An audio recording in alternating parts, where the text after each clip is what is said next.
ഇന്നത്തെ ദൈവവചന ധ്യാനത്തിന് വേണ്ടി നമുക്ക് ആമോസിൻ്റെ പ്രവചന പുസ്തകം ചാപ്റ്റർ 7 ഏഴാമത്തെ അധ്യായം അതിൻ്റെ 10 മുതൽ 17 വരെയുള്ള വാക്യങ്ങളാണ് നമ്മൾ എടുത്തിരിക്കുന്നത്. ആമോസ് ചാപ്റ്റർ 7 വേഴ്സസ് 10 to 17 മുഴുവനായിട്ട് ഇപ്പോൾ വായിക്കേണ്ട. പ്രാരംഭമായിട്ട് അതിൻ്റെ 14 15 വാക്യം. അതിന് ആമോസ് അമസ്യാവിനോട്, ഞാൻ പ്രവാചകനല്ല, പ്രവാചക ശിഷ്യനുമല്ല, ഇടയനും കാട്ടത്തിപ്പഴം പെറുക്കുന്നവനും അത്രേ. ഞാൻ ആടുകളെ നോക്കിക്കൊണ്ടിരിക്കുമ്പോൾ യഹോവ എന്നെ പിടിച്ചു. നീ ചെന്ന് എൻ്റെ ജനമായ ഇസ്രായേലിനോട് പ്രവചിക്ക എന്ന് യഹോവ എന്നോട് കൽപ്പിച്ചു എന്ന് ഉത്തരം പറഞ്ഞു. ഞാൻ ആമോസിൻ്റെ പ്രവചന പുസ്തകത്തിൽ നിന്ന് 1-2 പ്രാവശ്യം ഇതിനു മുമ്പ് സംസാരിച്ചു. അല്പം ബാക്ക്ഗ്രൗണ്ട് ഞാൻ അപ്പോൾ പറഞ്ഞതാണ്. എങ്കിലും ഈ ഭാഗത്തിലേക്ക് വരുന്നതിന് മുന്നമേ ഈ പ്രവചന പുസ്തകം നമുക്ക് മനസ്സിലാക്കണമെങ്കിൽ ഇതിൻ്റെ പശ്ചാത്തലം മനസ്സിലാക്കേണ്ടത് വളരെ ആവശ്യമാണ്. ആമോസ് എവിടെയാണ് പ്രവചിക്കുന്നത്, ആരോടാണ് പ്രവചിക്കുന്നത്, ഇങ്ങനെയുള്ള പശ്ചാത്തലം നമുക്കൊന്ന് പെട്ടെന്ന് ശ്രദ്ധിച്ചിട്ട് ഈ 7-ാം അധ്യായത്തിലേക്ക് നമുക്ക് കടന്നു വരാം. അതിൻ്റെ 1-ാമത്തെ വാക്യം, അതായത് ഈ പ്രവചന പുസ്തകത്തിൻ്റെ 1-ാം അധ്യായം 1-ാം വാക്യം ശ്രദ്ധിച്ചാൽ അവിടെ 2 രാജാക്കന്മാരുടെ പേര് നമുക്ക് കാണാൻ പറ്റും. 2 രാജാക്കന്മാർ എന്ന് പറയുമ്പോൾ ഇസ്രായേലിന്റെ രാജാവായിരിക്കുന്ന യൊരോബെയാം, അതേപോലെ തന്നെ പറഞ്ഞിരിക്കുന്നത് യഹൂദയുടെ രാജാവായിരിക്കുന്ന ഉസ്സിയാവിന്റെ കാലഘട്ടം. ഈ കാലഘട്ടത്തിലാണ് ആമോസ് എന്ന് പറയുന്ന പ്രവാചകൻ പ്രവചിക്കുന്നത്. ആമോസിന്റെ സ്ഥലത്തെ പറ്റി അവിടെ എഴുതിയിട്ടുണ്ട്. തെക്കോവ എന്ന് പറയുന്ന ദേശം. തെക്കോവ എന്ന് പറയുന്നത് യഹൂദയിലുള്ള ഒരു വില്ലേജാണ്, ഒരു ഗ്രാമമാണ്. യഹൂദയിൽ നിന്ന് ഈ പ്രവാചകൻ സഞ്ചരിച്ച് ഇസ്രായേലിൽ ചെന്നിട്ടാണ് പ്രവചിക്കുന്നത്. ഏകദേശം ഇതിന്റെ കാലഘട്ടം BC 765-760 കാലഘട്ടത്തിലാണ് താൻ പ്രവചിക്കുന്നത്. ഈ കാലഘട്ടത്തിന് അല്ലെങ്കിൽ 8-ാം നൂറ്റാണ്ടിന് ഒരു പ്രത്യേകതയുണ്ട്. എന്തോ ഈ കാലഘട്ടത്തിന്റെ പ്രത്യേകത എന്ന് ചോദിച്ചാൽ, ഇസ്രായേലിന്റെ രാജാവായിരിക്കുന്ന യൊരോബെയാമിന്റെ കാലഘട്ടത്തിൽ ഇസ്രായേല് അടുത്തുള്ള അയൽ രാജ്യങ്ങളെയൊക്കെ തോൽപ്പിച്ച് അതിൻ്റെ ബൗണ്ടറിയൊക്കെ കുറച്ചുകൂടെ വിശാലപ്പെടുത്തി രാജ്യത്തിൽ ഇപ്പോൾ എന്തോ ആയി, സ്വസ്ഥതയും സമാധാനവും ഒക്കെ ഉള്ള ഒരു അനുഗ്രഹിക്കപ്പെട്ട പ്രോസ്പെരിറ്റി ഉള്ള ഒരു സമയത്താണ് ഈ പ്രവചനം നടക്കുന്നത്. നമുക്ക് രാജാക്കന്മാരുടെ പുസ്തകം 14-ാം അധ്യായത്തിലൊക്കെ ഈ ഭാഗത്തെ നമുക്ക് വിശാലമായിട്ട് മനസ്സിലാക്കാൻ പറ്റും. പ്രധാനമായിട്ടും ഈ പ്രവചിക്കുന്ന കാലഘട്ടത്തെ പറ്റി പറഞ്ഞാൽ ഇവർക്ക് പ്രത്യേകിച്ച് ബുദ്ധിമുട്ടൊന്നുമില്ല. They are comfortable. അത് വേണമെങ്കിൽ ഒരു സൂചനയ്ക്ക് വേണ്ടി ഒരു വാക്യം ഒന്ന് നോക്കാം. 6-ാം അധ്യായത്തിന്റെ 1-ാം വാക്യം. സിയോനിൽ സ്വൈരികളായി, ശമര്യ പർവ്വതത്തിൽ നിർഭയരായി, ജാതികളിൽ പ്രധാനമായതിൽ സിയോനിൽ സ്വൈരികളായി. ഇംഗ്ലീഷിൽ എഴുതിയിരിക്കുന്നത് who are at ease in Zion. സിയോനിൽ ഇപ്പൊ ഇവർ എന്തുമായിട്ടിരിക്കുക, സ്വസ്ഥമായിട്ട് ഇരിക്കുകയാണ്. അടുത്ത ഭാഗത്ത് പറയുന്നത് എന്താ, ശമര്യ പർവ്വതങ്ങളിൽ നിർഭയരായി, ദേ ഫീൽ സെക്യൂർ. എന്താ കാരണം ഞങ്ങളുടെ രാജാവ് ആരാ? ശക്തനായ രാജാവാണ്. രാജാവ് അടുത്തുള്ള രാജ്യങ്ങളെയൊക്കെ തോൽപ്പിച്ചു. ഒരു കാരണവശാലും ശത്രു ഞങ്ങളെ അറ്റാക്ക് ചെയ്യത്തില്ല. എല്ലാം കൊണ്ടും സ്വസ്ഥതയും സമാധാനവും ഒക്കെ ഉള്ള ഒരു കാലഘട്ടത്തിലാണ് ഈ പ്രവചനം നടക്കുന്നത്.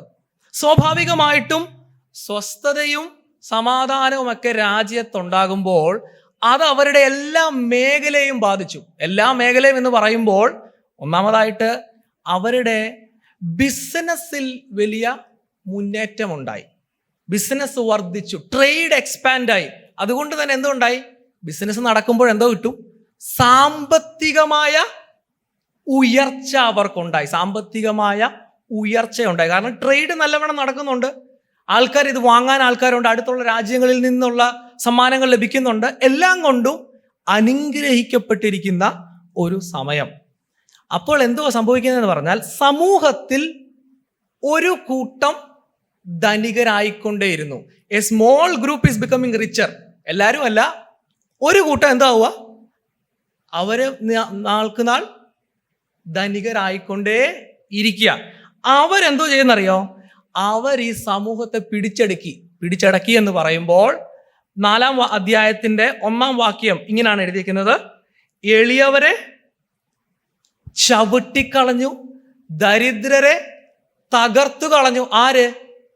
ഈ സമൂഹത്തിലെ സാമ്പത്തികമായി ഉന്നതത്തിൽ നിൽക്കുന്നവര് അതേ സമൂഹത്തിലുള്ള പാവപ്പെട്ടവരെ, ദരിദ്രരെ എന്ത് ചെയ്യുക? തകർക്കുന്ന, അവരെ കൂടെ സ്വന്തം ലാഭത്തിന് ഉപയോഗിക്കുന്ന ഒരു കാലഘട്ടം. ഇതെങ്ങനെയാ ചെയ്തെന്നറിയാമോ? ഈ 5-ാം അധ്യായത്തിലൊക്കെ പറയുന്നത്, ഇവർ കള്ളത്തുലാസ്, വെയിങ് മെഷീനിലൊക്കെ കള്ളത്തരം കാണിച്ചിട്ട് ഇവർ കച്ചവടത്തിൽ എന്തോ ചെയ്യും? തെറ്റായ ലാഭം കൊയ്ത് ഇവരെ ചൂഷണം ചെയ്യുന്ന ഒരു കാലഘട്ടം. ചുരുക്കി പറഞ്ഞാൽ ആ സൊസൈറ്റിയിൽ ഒരു കൂട്ടം ആൾക്കാർ എന്തുവാ?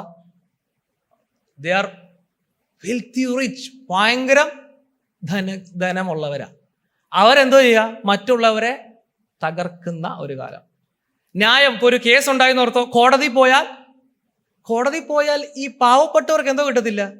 നീതി കിട്ടത്തില്ല. കാരണം അവിടെ ഇരിക്കുന്ന ആളെ കൂടെ പൈസ കൊടുത്ത് വാങ്ങുന്ന ഒരു കാലം. ആ കാലത്താണ് ആര് പ്രവചിക്കുന്നത്? ആമോസ് എന്ന് പറഞ്ഞ പ്രവാചകൻ പ്രവചിക്കുക. ഇനിയും ഇത് കേവലം ഇവരുടെ സാമൂഹിക പശ്ചാത്തലത്തിൽ മാത്രമല്ല ബാധിച്ചത്. സ്വസ്ഥതയും പ്രോസ്പെരിറ്റിയും ബാധിച്ച മറ്റൊരു മേഖല എവിടെന്നറിയോ? ആത്മീകതയാണ്. The prosperity affected even there spirituality. ആത്മീയതയെ ബാധിച്ചു. എങ്ങനെ ആത്മീയതയെ ബാധിച്ചേ? ആത്മീയത ബാധിച്ച എങ്ങനെയാന്ന് 4-ാം അധ്യായത്തിന്റെ 4-ാം വാക്യം ഒന്ന് വായിക്കാം. ബഥേലിൽ ചെന്ന് അതിക്രമം ചെയ്യുവിൻ. ബഥേലിൽ ചെന്ന് അതിക്രമം ചെയ്യുവിൻ. ഗിൽഗാലിൽ ചെന്ന് അതിക്രമം വർദ്ധിപ്പിപ്പിൻ. ഗിൽഗാലിൽ ചെന്ന് അതിക്രമം വർദ്ധിപ്പിക്കുവിൻ. ഇത് ഏതായി ബഥേലും ഗിൽഗാലൊക്കെ? ഈ വാക്യം നമ്മൾ വായിക്കാൻ മനസ്സിലാക്കേണ്ടത്, ബഥേലും ഗിൽഗാലും ആ ദേശത്തുള്ളവർ ആരാധിക്കാൻ പോകുന്ന സ്ഥലങ്ങളാ. പ്രവാചകൻ എന്തോ പറയാ? ആരാധന നല്ല പ്രവാചകൻ ഉപയോഗിക്കുന്നത്. അവിടെ എന്തോ ഉപയോഗിച്ചിരിക്കുന്നത്? അതിക്രമം. എന്തുവാ? ജനം ആരാധിക്കാൻ വരുവാ. ജനത്തോട് പറയാ അത് ആരാധനയല്ല, അതിക്രമമാണെന്ന്.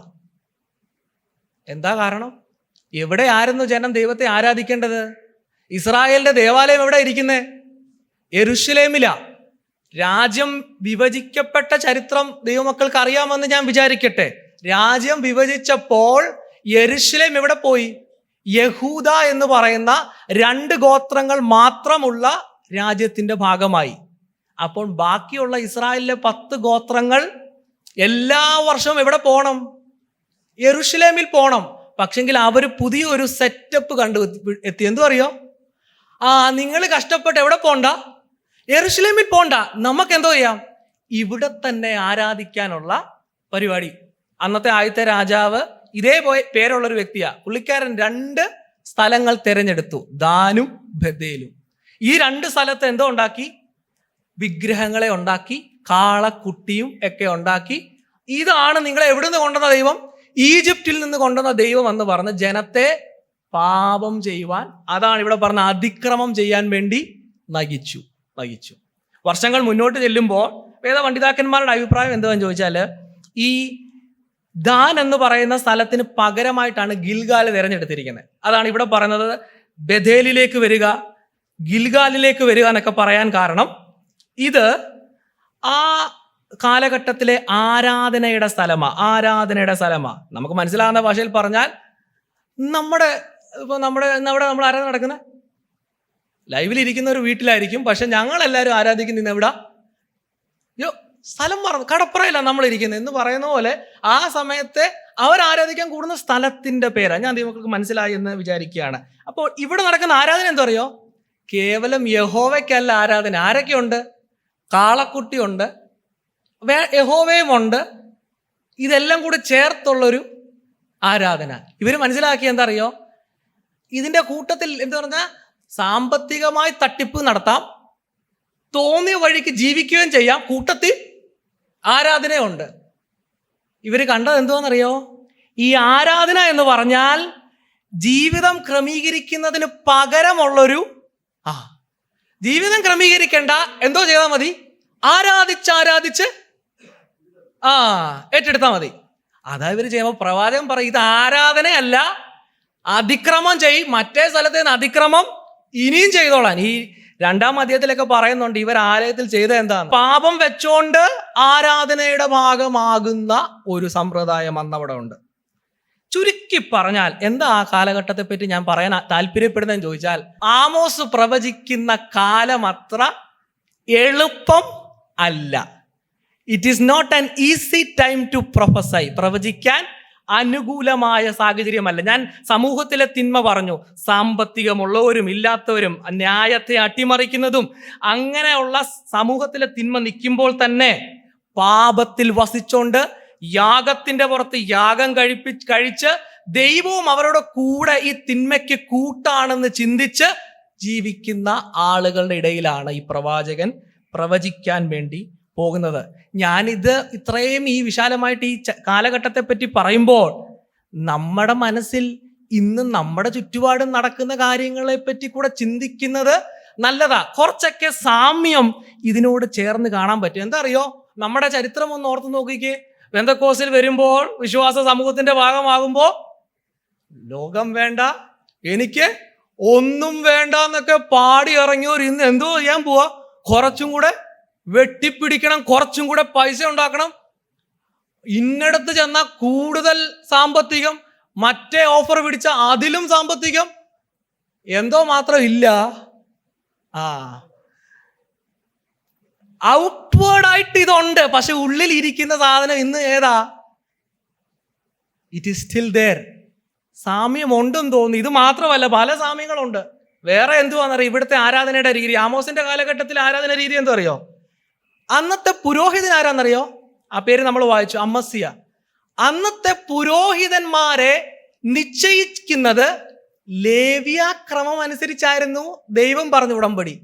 പക്ഷെ ഈ കാലഘട്ടമായപ്പോൾ ലേവ്യ നിയമമൊന്നും അല്ല. ആരുടെ നിയമമാ? രാജാവിനൊരു നിയമമുണ്ട്. രാജാവിനോട് ചേർന്ന് നിൽക്കുന്നവൻ ആരാവും? പുരോഹിതനുമാകാം, പ്രവാചകനുമാകാം, എന്തും ആ ദേശത്ത്. ഇന്നെന്തുവാ നമ്മുടെ കൂട്ടത്തിലൊക്കെ നടക്കുന്നേ? ഒന്ന് ശോധന ചെയ്യുന്നത് നല്ലതാ. നമ്മുടെ സമൂഹത്തിൽ നടക്കുന്ന എന്താ? വരുന്ന പാസ്റ്ററെ വെറുപ്പിക്കുന്ന സെക്രട്ടറിയും പാസ്റ്റർക്കെതിരെ കത്ത് കൊടുക്കുന്ന സഭാംഗങ്ങളും ഒക്കെ ആണെങ്കിലേ ഇതിന് സമാനമായ കാര്യം അവിടെ നടന്നേ. യാഗം ഉണ്ടല്ലോ, അന്നത്തെ യാഗം ഏതാണെന്നറിയോ? അയ്യോ, മോശ പറഞ്ഞ യാഗമൊന്നുമല്ല. അതിനെല്ലാം സബ്സ്റ്റിറ്റ്യൂട്ട് പരിപാടിയാ. അതിനെല്ലാം പകരം വേറെ കാര്യങ്ങളുണ്ട്. ഔട്ട്വേർഡായിട്ട് എന്തുവാ? പ്രകടനമുണ്ട്. ഇത് തന്നല്ലേ പൗലോസ് പറഞ്ഞേ? പൗലോസ് എന്താ പറഞ്ഞേ? അന്ത്യകാലത്ത് ദുർഘട സമയങ്ങൾ വരും. എന്നിട്ട് അവസാനത്തേക്ക് വരുമ്പോൾ പറയുന്നുണ്ട്, ഭക്തിയുടെ വേഷം ധരിച്ച് അതിന്റെ ശക്തിയെ ത്യജിക്കുന്ന കാലം. ആ കാലത്തിലാണ് നമ്മൾ ജീവിക്കുന്നത് തിരിച്ചറിയുക. അവര് എഴുതിക്കുന്നുണ്ട്, they are ease in Samaria. ശമരിയയിൽ അവർ സ്വസ്ഥമായിട്ടിരിക്കുക എന്ന് പറഞ്ഞാൽ they are comfortable in their sin. പാപത്തിൽ ജീവിക്കുമ്പോഴും അവർ സുരക്ഷിതമായിട്ടിരിക്കുക. നമ്മൾ റിയലി ചിന്തിക്കണം, നമ്മുടെ കൂട്ടത്തിൽ ഇന്ന് മാനസാന്തരവും അങ്ങനെയുള്ള വിഷയങ്ങളൊന്നും ഇപ്പോ വേണ്ട. എന്തും ചെയ്തിട്ട് ദൈവസഭയിൽ കൂടിയിരുന്ന കുറ്റബോധമോ മനസാക്ഷിക്ക് കുത്തുപോലും കൊള്ളാത്ത നിലയിൽ ആരാധിക്കുന്ന ഒരു കാലഘട്ടം. ദൈവം പ്രസാദിക്കുന്ന ആരാധന ഇതല്ല. പുറമെയുള്ള പ്രകടനത്തിൽ ദൈവത്തെ കളിപ്പിക്കാൻ പറ്റത്തില്ല. ഈ കാലഘട്ടത്തിലാണ് ആരെ തിരഞ്ഞെടുക്കുക? ആമോസ് എന്ന് പറഞ്ഞ പ്രവാചകനെ. ആ 14-ാം വാക്യം ഒന്നുകൂടെ വായിക്കാമോ? അതിന് ആമോസ് അമസ്യാവോട്, ഞാൻ പ്രവാചകനല്ല, പ്രവാചക ശിഷ്യനുമല്ല, ഇടയനും കാട്ടത്തിപ്പഴം പെറുക്കുന്നവനും അത്രേ. അടുത്ത വാക്യം കൂടെ. ഞാൻ ആടുകളെ നോക്കിക്കൊണ്ടിരിക്കുമ്പോൾ യഹോവ എന്നെ പിടിച്ചു. ആ വാക്ക് ദൈവമക്കളൊന്ന് ശ്രദ്ധിക്കണേ. യഹോവ എന്നെ പിടിച്ചു. ആമോസിനെ പറ്റി ഈ 1-ാം അധ്യായത്തിന് 1-ാം വാക്യത്തിലൊക്കെ പറയുന്നത് ആമോസിന്റെ പ്രൊഫഷനാ. ആമോസ് പറയാ, ഞാൻ ആരാണ്? ഇടയനാണ്. 1-ാം അധ്യായത്തിലും കാണുന്നുണ്ട്. ആരാണ്? ഇടയനാണ്. തെക്കോവയിലെ ഇടയന്മാരിൽ ഒരുത്തനായ ആമോസ്. ഇടയൻ എന്നാണ് മലയാളത്തിൽ, ഇംഗ്ലീഷിൽ ഷെപ്പേർഡ് ആണ് എഴുതിയിരിക്കുന്നത്. പക്ഷെങ്കിൽ ഒറിജിനൽ ആ വാക്കിന്റെ അർത്ഥം കേവലം ഇടയനല്ല. കേവലം ഇടയനല്ല. ഇടയൻ എന്ന് പറയുമ്പോൾ നമ്മൾ വിചാരിക്കുന്ന സാധുവായ ഒരു മനുഷ്യൻ, ഒരു പാവപ്പെട്ട ഇടയനാന്നായിരിക്കും നമ്മുടെ മനസ്സിൽ വരുന്നത്. പക്ഷെ അതല്ല. ഇത് ആമോസ് എന്ന് പറഞ്ഞ ഹി വാസ് ദി ഒരു തരം എന്ത് പറഞ്ഞ പല ഇടയന്മാരുടെ മേളിലുള്ള ഒരു മാനേജർ പോലൊക്കെയാ. ഇടയന്മാരുടെ ഇടയിൽ നിന്നാണ് എഴുതിയിരിക്കുന്നത്. ഇടയന്മാരിൽ ഒരുത്തനായി എന്ന് പറഞ്ഞാൽ പല ഇടയന്മാരുണ്ട്. അതിലെ മെയിൻ ആളാരാണ്? ആമോസാണ്. അതോടൊപ്പം തന്നെ ഈ ഏഴാം അധ്യായത്തിൽ പറയുന്നത് കാട്ടത്തിപ്പഴം പറക്കുന്നവനായിരുന്നു. അപ്പം ആമോസിന് പ്രവചകനാകുന്നതിന് മുമ്പ് എന്തോ ആയിരുന്നു പണി? ഇങ്ങനെയുള്ള കാര്യങ്ങളൊക്കെ ചെയ്ത് സാധാരണ ഒരു വ്യക്തിയായിട്ട് ഒരു വേലയൊക്കെ ചെയ്തുകൊണ്ടിരിക്കുമ്പോൾ ആര് പിടിച്ചു? യഹോവ പിടിച്ചു. അവിടെ നമുക്ക് ഇന്നത്തേക്കുള്ള വളരെ ഗൗരവമായ ഒരു സന്ദേശമുണ്ട്. എന്തോന്നറിയാമോ? ദൈവം ഈ കാലഘട്ടത്തിനെതിരെ ആരെ എഴുന്നേൽപ്പിക്കുക? ആമോസിനെതിരെ എഴുന്നേൽപ്പിക്കുക. അതേപോലെ ഈ കാലഘട്ടത്തിലെ തിന്മ കണ്ടിട്ട് ദൈവം ഒരു കൂട്ടത്തെ എഴുന്നേൽപ്പിക്കും. സമൂഹത്തിന്റെ തിന്മയ്ക്കെതിരെ, ആത്മീയതയുടെ കച്ചവടത്തിനെതിരെ ഒരു കൂട്ടത്തെ ദൈവം എഴുന്നേൽപ്പിക്കും. ഇനിയും ഞാനിത് തുടങ്ങുമ്പോൾ തന്നെ ചിലപ്പോൾ ചിലരുടെ മനസ്സിലേലും ഒരു ചിന്ത വന്നു കാണും, ഇന്ന് ഇതല്ലേ, ഇതാണെങ്കിൽ ചിലപ്പം പാസ്റ്റർമാർക്കും സെമിനാരി പഠിച്ചവർക്കൊക്കെ ആണോ എന്ന് തോന്നുന്നവരുണ്ടാകും. ഞാൻ അതുകൊണ്ട് പ്രാരംഭത്തിൽ തന്നെ പറയട്ടെ, ഇവിടെ ഒന്നും നോക്കിക്കേ. ആമോസ് ആരായിരുന്നു? ഒരു സാധാരണ ഇടയൻ, എല്ലാരും ചെയ്യുന്ന പോലെ ഒരു ജോലിയൊക്കെ ചെയ്ത് ജീവിക്കുന്ന വ്യക്തി. ആ വ്യക്തിയാണ് ആരെ എഴുന്നേൽപ്പിച്ച? ദൈവം. ആമോസ് പറയാം, ഞാൻ പ്രവാചകനുമല്ല, പ്രവാചക ശിഷ്യനുമല്ല, എനിക്കിതുമായിട്ട് ഒരു ബന്ധവുമില്ല. ഈ തെക്കോവ എന്ന് പറയുന്ന ആമോസിന്റെ പട്ടണത്തിൽ ചെന്നിട്ട് ആരെങ്കിലും ചോദിക്കുക, ആമോസിനെ അറിയോ? ഇപ്പം ഭയങ്കര പ്രവചനം ഇസ്രായേല്. ആമോസോ? ആൾക്കാർ ഞെട്ടും. കാരണം ആമോസ് ഒരു പ്രവാചകനാകുമെന്നൊന്നും ചിന്തിച്ചിട്ടില്ലായിരുന്നു ആരും. ഞാൻ എന്തോ പറയുന്നത് അറിയോ? അതേ ദൈവമാണ് ഇന്നും ആളുകളെ തിരഞ്ഞെടുക്കുന്നത്. കഴിവില്ലെന്നും പറ്റത്തില്ലെന്നൊക്കെ ചിന്തിക്കുന്നവരുണ്ടോ? അത് നമ്മൾ കണ്ടിട്ടില്ലേ? നമ്മൾ കണ്ടിട്ടുണ്ട്. ഇനിയും ദൈവം അത് ചെയ്യും. നമ്മുടെ കൂട്ടത്തിൽ നിന്നും ഇന്നിപ്പോ ഒരു പ്രസംഗം അല്ല ഒരു പാട്ടെന്നൊക്കെ പറഞ്ഞാൽ നമ്മുടെ മനസ്സിൽ ഓടി ചില പേര് വരുമായിരിക്കും. പക്ഷെ നിങ്ങൾ ചിന്തിക്കാത്തവരെ ദൈവം ഈ കൂട്ടത്തിൽ നിന്ന് ഈ ആത്മീയ കച്ചവടത്തിനെതിരെയൊക്കെ ദൈവത്തിന്റെ നാവായി നിൽപ്പാൻ എഴുന്നേൽപ്പിക്കുമെന്ന് പറഞ്ഞാൽ അത് വിശ്വസിക്കുന്നവർ ദൈവത്തെ സ്തുതിക്കട്ടെ. അയ്യോ, അത് പലപ്പോ കണ്ടിട്ടില്ലേ? കൊരിന്ഥ ലേഖനത്തിലൊക്കെ പൗലോസ് എന്താ പറയുന്നത്? ബലമുള്ളതിനെ ലജ്ജിപ്പിക്കുവാൻ ദൈവം ബലഹീനമായതിനെ തിരഞ്ഞെടുക്കും, ജ്ഞാനികളെ ലജ്ജിപ്പിക്കുവാൻ. ഇത് ഇവിടെ മാത്രമല്ല, ഇടയനെ തിരഞ്ഞെടുത്തത് ഇവിടെ മാത്രമല്ല. നമുക്കറിയാവുന്ന ഒരാള് ആരാ? ദാവീദ്. കറക്റ്റ്. ദാവീദിന്റെ വീട്ടിലൊരു തെരഞ്ഞെടുപ്പ് നടക്കുക. തെരഞ്ഞെടുപ്പ് നടക്കുമ്പോൾ മിടുക്കന്മാരായ യോഗ്യന്മാരായവരെയൊക്കെ സ്വന്തം അപ്പൻ അങ്ങോട്ട് നിരത്തി. ദാവീദ് ആ കൂട്ടത്തിലില്ല. ദാവീദ് എവിടെ? വനാന്തരത്തില. അവനാകത്തില്ല. ഈ തെരഞ്ഞെടുപ്പും അഭിഷേകവും ഒന്നും ആർക്കുള്ളതല്ല. ദാവീദിന് അവനെ കൊണ്ടൊന്നും ഇത് പറ്റത്തില്ല. പക്ഷെ ദൈവം ആരെ തിരഞ്ഞെടുക്കുക? ദാവീദിനെയാ തിരഞ്ഞെടുക്കുന്നേ. അത് ഇത് ദാവീദ് മാത്രമല്ല, ആമോസ് മാത്രമല്ല, വേറൊരു ഇടയൻ. അതാരാ? മോശ. കറക്റ്റാ, മോശ അമ്മായപ്പന്റെ ആടിനെയൊക്കെ മേവിച്ച് മരുഭൂമിയിൽ കൂടെ അലഞ്ഞു ചുറ്റി നടക്കുക. എന്താ കാരണം? ഇനി എനിക്ക് എവിടെ പോകാൻ പറ്റത്തില്ല, മിസ്രൈമിൽ എന്നെ ആരെങ്കിലും കണ്ടാൽ അവരെന്നെ തീർക്കുമെന്നൊക്കെ ചിന്തിക്കുമ്പോൾ ദൈവം അവിടെയും മോശയെ പിടിച്ച ദൈവം, ദാവീദിനെ പിടിച്ച ദൈവം, ആമോസിനെ പിടിച്ച ദൈവം നമ്മുടെ ഇടയിൽ നിന്നും ചിലരെ പിടിക്കും. എന്തിനാണെന്നറിയാമോ? ദൈവത്തിന്റെ ശബ്ദമായി മാറാൻ നമ്മൾ ചിന്തിക്കാതിരിക്കുന്ന ചിലരെ.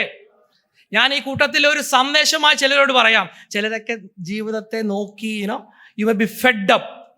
ഞാനിത് പറയുമ്പോൾ ഒരു ബാലൻസ് ഇതിനെ ഞാൻ വരുത്തട്ടെ. കാരണം നിങ്ങൾ ചിലപ്പോൾ തെറ്റിദ്ധരിക്കും, അപ്പം പണവും ഇച്ചിരി വിദ്യാഭ്യാസം പഠിത്തമുള്ളവരും ദൈവത്തിന് വേണ്ടാന്നാണോ? അതല്ല കാര്യം. അവരെയും ദൈവം ഉപയോഗിക്കത്തില്ലെന്നും അല്ല. ദ പോയിന്റ് ഈസ്, ദൈവം ഒരാളെ തിരഞ്ഞെടുക്കുമ്പോൾ ആ വ്യക്തിയുടെ പഴയ വിജയമോ തോൽവിയോ ദൈവം നോക്കുന്നില്ല. ജീവിതത്തിൽ തോറ്റ് പരാജയപ്പെട്ടിട്ട് ഇനി എന്നെ കൊണ്ട് പറ്റത്തില്ലെന്നൊക്കെ ചിന്തിക്കുന്നവരുണ്ടോ? God can. ദൈവത്തിന് പറ്റും. അതേപോലെ അതിന്റെ ഓപ്പോസിറ്റ് ഞാൻ പറയാം. കഴിഞ്ഞ ഇത്രയും വർഷമായിട്ട് ഞാൻ ചെയ്തു എന്നുള്ള അഹങ്കാരത്തിലും അല്ല ദൈവം ഉപയോഗിക്കുന്നത്. ദൈവം തൻ്റെ കൃപയാലാണ് ജനത്തെ എഴുന്നേൽപ്പിക്കുന്നത്. ഞാനിത് പറയുമ്പോൾ ഞാൻ വിശ്വസിക്കുന്നു, ഈ ദൈവസഭയെ ദൈവം ഈ കാലഘട്ടത്തിൽ ഒരു ശബ്ദമായി കണ്ടിരിക്കുക, ഒരു വേറിട്ട ശബ്ദമായി, മറ്റാരും പറയുന്നതിന് പോലെ പറയാനല്ല, ഒരു വ്യത്യസ്തമായ ശബ്ദമായി നിൽപ്പാൻ വേണ്ടിയാ. ഞാൻ വീണ്ടും പറയാം, നമ്മുടെ കാത്തിരിപ്പ് യോഗങ്ങളിൽ ഇതാണ് സംഭവിക്കേണ്ടത്. ദൈവം ചിലരെ പിടിക്കട്ടെന്നേ, അയ്യോ സംഭവിച്ചിട്ടില്ല, ഉണ്ട്. എവിടെ?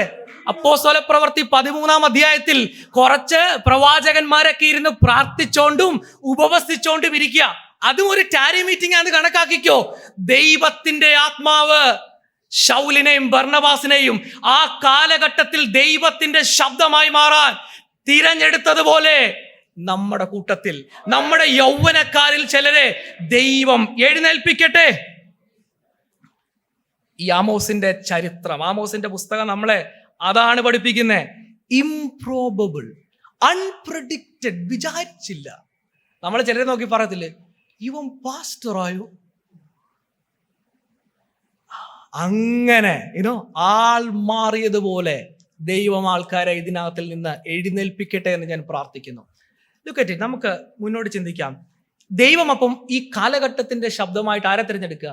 ആമോസിനെ തിരഞ്ഞെടുത്തിട്ട് ആമോസിന് ഒരു ദൂത് നൽകി, ഒരു സന്ദേശം നൽകി. എന്തോ ആമോസിന്റെ സന്ദേശം? ഞാൻ കഴിഞ്ഞൊരു ബൈബിൾ സ്റ്റഡിക്ക് പറഞ്ഞ ആമോസിന്റെ സന്ദേശം ഒറ്റ വാക്കിൽ പറയാൻ പറഞ്ഞ എന്നാ? ന്യായവിധി. മുഴുവനും ന്യായവിധി. മുഴുവനും ന്യായവിധി എന്ന് മാത്രമല്ല, നമ്മൾ ഇന്ന് എടുത്ത ആ അധ്യായം ഒന്ന് നോക്കി 7-ാം അധ്യായത്തിലേക്ക് ഒന്ന് കടന്നു വരാമോ? 7-ാം അധ്യായത്തിൽ നിങ്ങളൊന്ന് ശ്രദ്ധിക്കണേ, ഞാൻ വായിക്കുന്ന വാക്യങ്ങളൊന്ന് ശ്രദ്ധിക്കുക. 7-ാം അധ്യായത്തിൽ ഈ 10-ാം വാക്യത്തിന് തൊട്ട് മുമ്പ് ഒരു 3 ദർശനം താൻ കാണുക. ആര്? ഈ പ്രവാചകൻ 3 ദർശനം കാണുക. നോക്കണമേ, 1-ാം വാക്യത്തിൽ എഴുതിയേക്കുക, യഹോവയായ കർത്താവ് എന്നെ കാണിച്ചതെന്തെന്നാൽ. 4-ാം വാക്യം നോക്കിക്കേ, യഹോവയായ കർത്താവ് എനിക്ക് കാണിച്ചു തന്നത് എന്തെന്നാൽ. 7-ാം വാക്യം നോക്കിക്കേ, അവൻ എനിക്ക് കാണിച്ചു തന്നത് എന്തെന്നാൽ. ഒരു 3 ദർശനം. ഈ 3 ദർശനത്തിന്റെയും സന്ദേശം എന്തോ അറിയോ? നശിപ്പിക്കും. അയ്യോ, കാലഘട്ടത്തിന്റെ സന്ദേശം ആകാന്നൊക്കെ ഓർത്തപ്പോൾ ഞാനാകാന്നൊക്കെ ഓർത്തവര് ചിന്തിച്ചു നോക്കി, എന്തോ സന്ദേശം? നശിപ്പിക്കും. It is a message of judgement.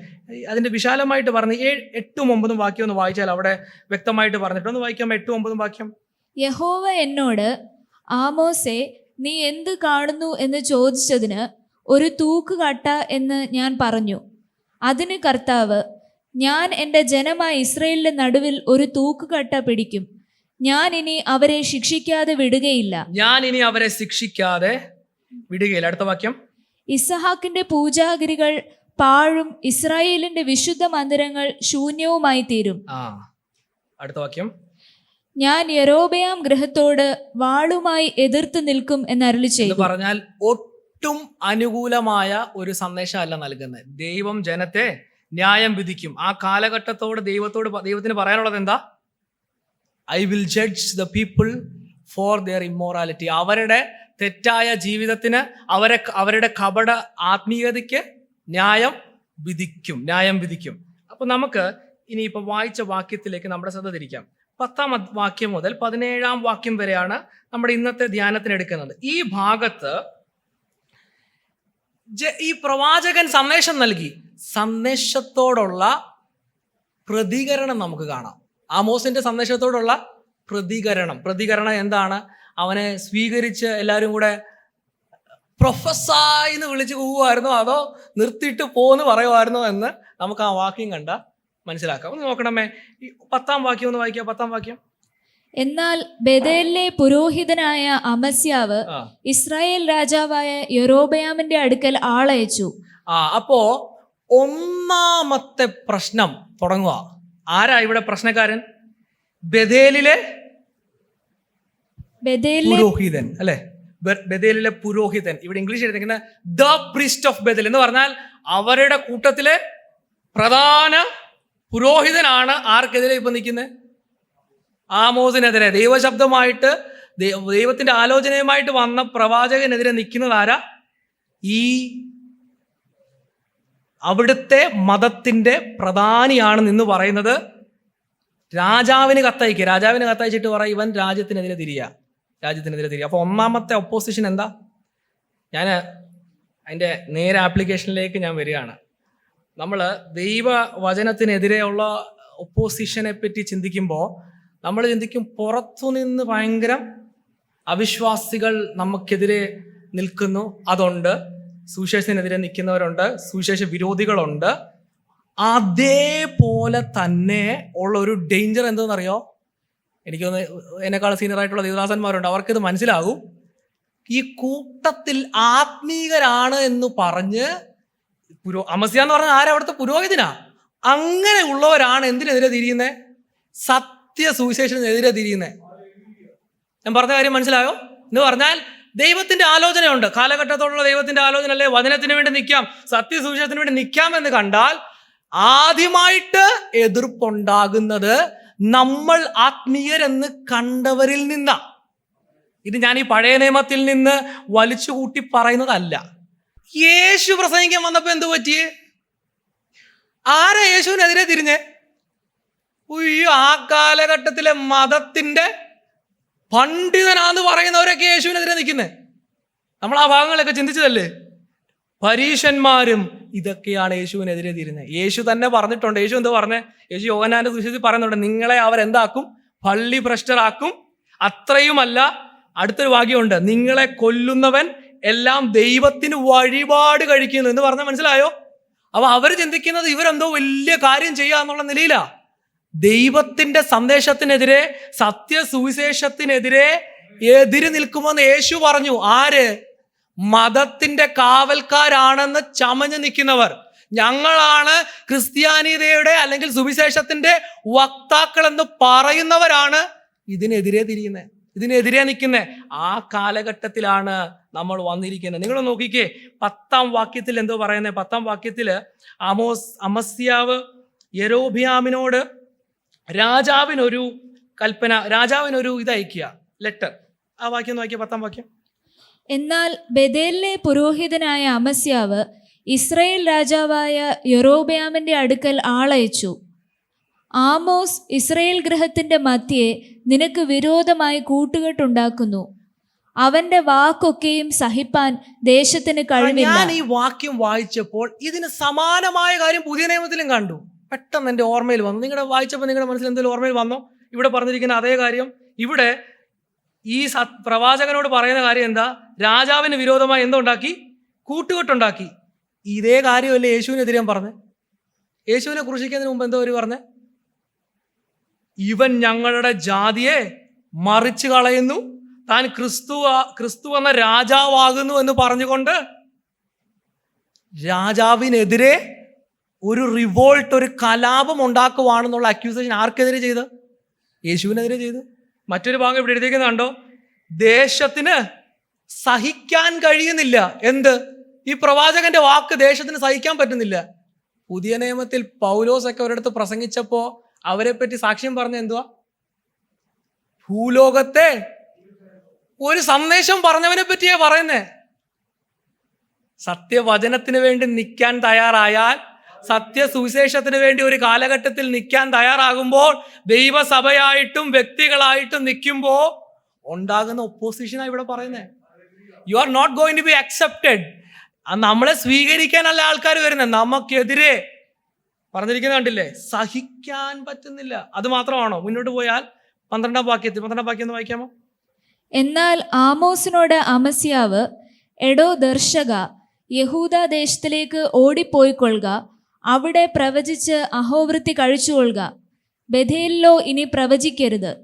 ഇവിടെ പറഞ്ഞിരിക്കുന്ന ഒരു കാര്യം, അടുത്തത് രാജാവിനോട് പറഞ്ഞു. രാജാവ് പ്രതികരിച്ചില്ല. രാജാവിന്റെ പ്രതികരണം ഇവിടെ ഇല്ല. രാജാവിന്റെ പ്രതികരണം ഇല്ലാന്ന് കണ്ടപ്പോൾ ഈ പുരോഹിതൻ തന്നെ എന്തോ ചെയ്യുക? ഇനി മേലാൽ ഇവിടെ, അവിടെ എഴുതിയിരിക്കുന്ന വാക്കുണ്ട്, എന്തോ പ്രവാചക, എന്തോ ദർശക എന്ന, എടോ ദർശക എന്നൊക്കെ. എങ്ങനെയുണ്ട് പ്രവാചകന് കിട്ടിയ സ്വീകരണം? ഇന്നത്തെ പ്രവാചകന്മാർക്കൊക്കെ കിട്ടുന്ന സ്വീകരണം നമ്മൾ കണ്ട് അത്ഭുതപ്പെട്ടു പോകും. അയ്യോ, യു ഷുഡ് റിയലി റീഡ്. ദൈവം കാലഘട്ടത്തിൽ എഴുന്നേൽപ്പിക്കുന്ന പ്രവാചകന്മാർക്ക് കിട്ടിയ സ്വീകരണമായത്. ഇനി മേലാൽ ഇവിടെ പ്രവചിച്ചേക്കില്ല. അതിന്റെ കൂട്ടത്തിൽ പറഞ്ഞൊരു കാര്യമുണ്ട്, അതൊന്ന് ശ്രദ്ധിക്കണം. അവിടെ പറയാ, യഹൂദയിൽ പോയിക്കൊള്ളുക, അവിടെ പോയി അഹോര വൃത്തി കഴിച്ചുകൊള്ളുക. ഇംഗ്ലീഷ് എഴുതിയിരിക്കുന്നത് eat your bread there and prophesy there. എന്തോ അതിൻ്റെ അർത്ഥം? അതിൻ്റെ അർത്ഥം എന്താണെന്ന് വെച്ചാൽ, ഞാൻ പറഞ്ഞു, ആമോസ് എവിടുത്തുകാരനാ? യഹൂദക്കാരനാ. എവിടെ പോയി പ്രവചിക്കുക? ഇസ്രായേലിൽ ചെന്ന് പ്രവചിക്കുക. അപ്പോൾ അവിടെ ഉണ്ടായിരുന്ന, ഇസ്രായേലിൽ ഉണ്ടായിരുന്ന പ്രവാചകൻ ആകുന്ന, പുരോഹിതനാകുന്ന അമസ്യാവിന് ഒരു തെറ്റിദ്ധാരണ. എന്തോ അറിയോ? യഹൂദയിൽ പ്രവചിച്ച് നടന്നാൽ എന്തോ കുറവാ. എന്ന് പറഞ്ഞാല് ചില സ്ഥലത്ത് പോയി കഴിഞ്ഞാൽ പ്രസംഗം കഴിയുമ്പോൾ കൊടുക്കുന്ന സ്തോത്രത്തിന്റെ കട്ടി കുറവാ. പക്ഷെ വേറെ ചിലയിടത്ത് ചെന്നാൽ അതെവിടാ? ഇസ്രായേലിൽ ചെന്ന് പ്രവചിച്ചാ. അപ്പൊ ഈ പ്രവാചകൻ പറഞ്ഞ ഈ മര്യാദക്ക് അവിടെ പോയി പ്രവചിച്ച് അവിടെ കാശുണ്ടാക്കിയാൽ മതി എന്ന് പറയാ. അതാ ഇവിടെ പറഞ്ഞിരിക്കുന്നത്. എന്താ കാരണം? ഇത് ആക്ച്വലി സത്യത്തിൽ താൻ തന്നെ പറ്റി തന്നെ പറയാ. കാരണം what he is doing is, ഇസ്രായേലിൽ ഇവിടെ രാജാവിൻ്റെ പുരോഹിതനായി നിന്നുകൊണ്ട് രാജാവിൻ്റെ ശമ്പളം പറ്റി രാജാവിന് ബോധിച്ചവണ്ണം പ്രവചിച്ചുകൊണ്ടിരുന്നു. അതിനെതിരെ ഒരാൾ വന്നപ്പോൾ ഓടിക്കുക. നമ്മുടെ ചുറ്റിലേക്ക് നോക്കണം. ഞാൻ കഴിഞ്ഞ ദിവസം ഒരു പരസ്യം കണ്ടത്, പറയുന്നത് ഉചിതമാണോ എന്ന് എനിക്കറിയത്തില്ല, എന്നാലും ഞാൻ പറയാ. Wanted senior pastor. അതിന് എന്തുവാ, നമ്മൾ ഈ ജോലിക്കൊക്കെ വേക്കൻസി അപ്ലൈ ചെയ്യുന്ന പോലെ അതിൻ്റെ അടിയിൽ എഴുതിക്കുക അട്രാക്റ്റീവ് സാലറി, പിന്നെ ട്രാവൽ, വിദേശത്തൊരു രാജ്യം, അപ്പോൾ ട്രാവൽ അതിനുള്ള ഇൻസെൻറ്റീവ് ഉണ്ട്, എല്ലാ ഇതും ഉള്ളൊരു ഇത് പരസ്യം. നിങ്ങൾ കണ്ടോന്ന് എനിക്കറിയത്തില്ല. അപ്പം ഞാൻ വിചാരിക്കുക, എങ്ങോട്ടാണ് ആക്ച്വലി നമ്മൾ പോകുന്നത്? അതനുസരിച്ചുള്ള ശമ്പളത്തിൽ ചെന്ന് കയറുന്നു, അവർ പറയുന്നത് പോലെ പ്രസംഗിക്കുക, അതിൻ്റെ അപ്പുറത്തൊന്നും പറയരുത് എന്നുള്ള നില. എന്ന് പറഞ്ഞാൽ പ്രവചനം എന്തിനു വേണ്ടിയാ? പ്രോഫിറ്റ് ആക്കണം. എങ്ങനെയെങ്കിലും പ്രവചിച്ച് സാമ്പത്തികം നേടണം. പുതിയ നിയമത്തിൽ ഇതിന് സമാനമായ കാര്യങ്ങൾ ഉണ്ടായിട്ടുണ്ട്. സമാനമായ കാര്യം പൗലോസിനെതിരെ അപവാദങ്ങൾ വന്നപ്പോൾ പൗലോസ് പറയുന്നൊരു ഭാഗമുണ്ട്. ഞാൻ അതൊന്ന് വായിക്കാം, നിങ്ങൾ ശ്രദ്ധിക്കുക. ഞാൻ എക്സ്പ്ലെയിൻ ചെയ്യുന്നില്ല, വാക്യം മാത്രം വായിക്കുക.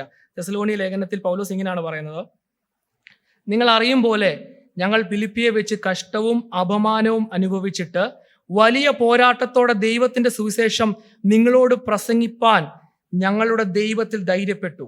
അടുത്ത വാക്യത്തിൽ എഴുതിയിരിക്കുന്നത്: ഞങ്ങൾ മനുഷ്യരെ അല്ല, ഞങ്ങളുടെ ഹൃദയത്തെ ശോധന ചെയ്യുന്ന ദൈവത്തെ അത്രേ പ്രസാദിച്ചുകൊണ്ട് സംസാരിച്ചു. നിങ്ങൾ അറിയും പോലെ ഞങ്ങൾ ഒരിക്കലും മുഖസ്തുതിയോ ദിവ്യാഗ്രഹത്തിന്റെ ഉപായമോ ഉപയോഗിച്ചിട്ടില്ല. ദൈവം സാക്ഷി. അവിടെ ഒരു പ്രവാചകൻ പ്രവചിക്കുന്ന എന്തിനാ?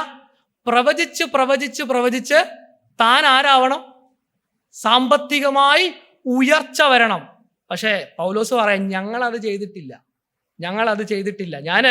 ഞാൻ ദൈവസഭയോടും ഇവിടെയുള്ള ദേവദാസന്മാർക്ക് ഒരു എൻകറേജ്മെന്റ് ആയിട്ടൊരു കാര്യം ഇവിടെ നോട്ട് ചെയ്ത്. എന്തോ അറിയോ? ഇവിടെ അമസ്യാവ് വന്നിട്ട് എന്തോ ചെയ്യുക? ഓടിക്കുക. എന്തിനാ അമസ്യാവ് ഓടിക്കുന്നത്? അമസ്യാവ് എന്തിനായിരിക്കും ആമോസിനെ ഓടിക്കുന്നത്? ഓടിച്ചില്ലെങ്കിൽ അമസ്യാവിന്റെ പണി. ജനം സത്യം മനസ്സിലാക്കി കഴിഞ്ഞാല്, ജനമെല്ലാം ഈ വിഗ്രഹാരാധന വിട്ട് യഹോവയിലേക്ക് തിരിഞ്ഞാൽ പിന്നെ പുരോഹിതന് ജോലി പോയില്ലേ? ജോലി പോയി കഴിഞ്ഞാൽ ഇവന്റെ അപ്പം എവിടുന്ന് ഉണ്ടാക്കും? ഇവന്റെ പണി പോകുന്ന കേസാ.